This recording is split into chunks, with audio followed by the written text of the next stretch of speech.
آفریدگان را و در بین همه به سر الهی آراستی جان را.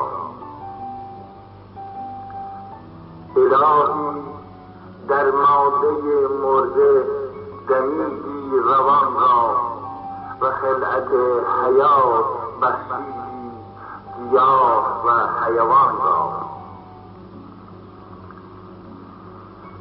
الهی حرکت و احساس دادی جانداران را و با آفتاب خرد آراستی انسان را.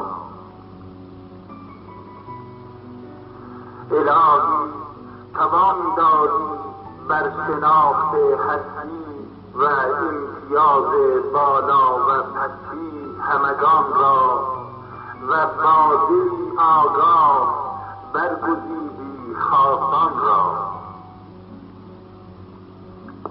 الهی تو را ستایم که آفریدی و جان دادی و خرد بخشیدی، اما خرد سرکش و بی خرد را تنها نگذاشتی و گزیدگان را دلی دادی اشتیاقناک که سرکشی های انسان سوز خرد را با شعله های محبت فرو نشانند و نیروی مردمی را از چاه تنازع کور رهانند و به راه تعاون کشانند.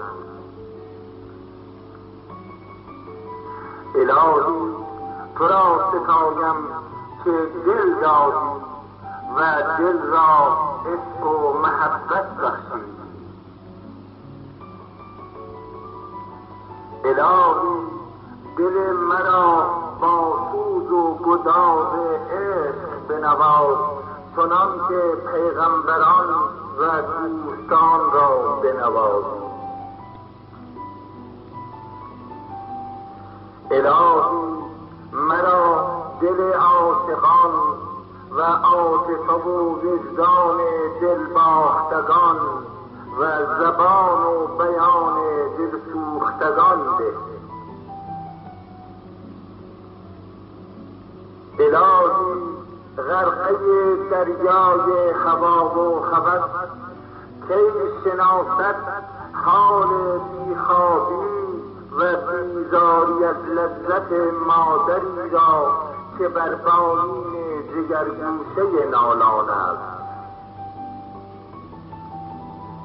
کجا داند حال مجنونی را که نه مرگ و نه زندگی، نه صحت و نه بیماری، نه زشتی و نه زیبایی، نه فقر و نه توانگری، نه رأفت دوست و نه هیبت دشمن را ارزی نهد، اما سلام ناگهانی لیلا، یک لحظه دوری از دلدار، یک آن پژمردگی و افسردگی معشوق و یا هر یک از هزاران رنگ دیگر جلوه های جانبخش و جانسوز عشق او را چنان تکان دهد که سر از کار نشناسد.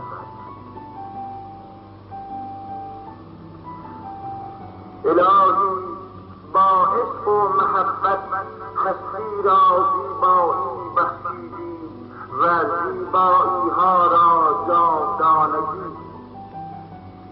الهی حمد و ثنای تو گویم که دلی دادی دردآشنا.